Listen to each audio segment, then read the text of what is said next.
My father came from Japan in 1905. He was 15 when he immigrated from Japan. He worked until he was able to actually build a store. Let me tell you a story in the form of a dream. I don't know why I have to tell it, but I know what it means. Close your eyes, just picture the scene as I paint it for you. It was World War II when this man named Kenji woke up. Ken was not a soldier.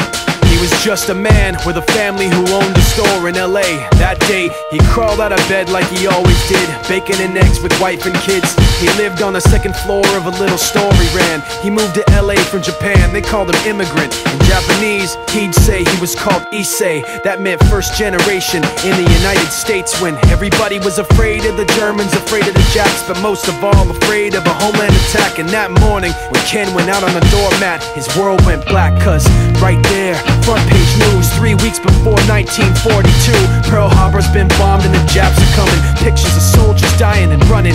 Ken knew what it would lead to, just like he guessed. The president said the evil Japanese in our home country would be locked away. They gave Ken a couple of days to get his whole life packed in 2 bags.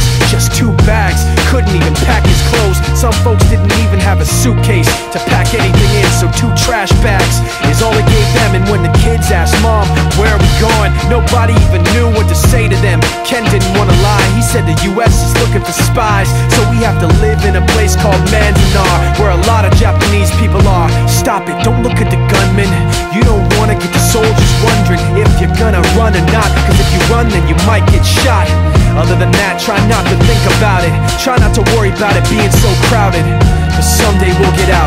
Someday, someday.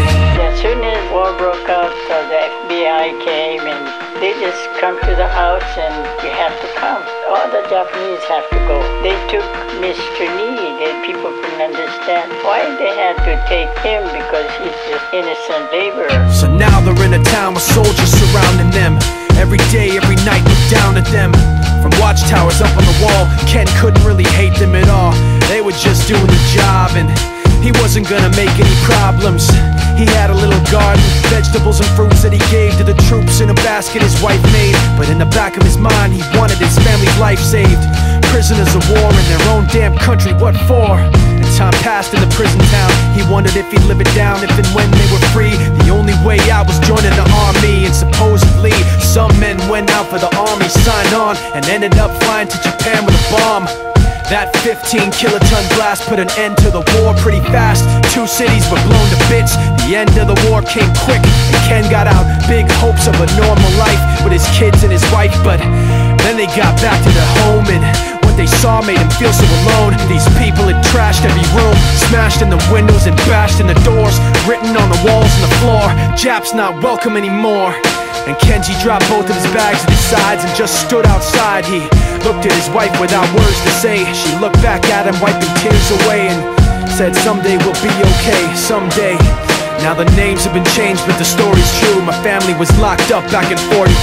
My family was there where it was dark and damp, and they called it an internment camp. When we first got back from camp, it was pretty bad. I remember my husband said, oh, we're gonna stay till last. Then my husband died before they closed the camp.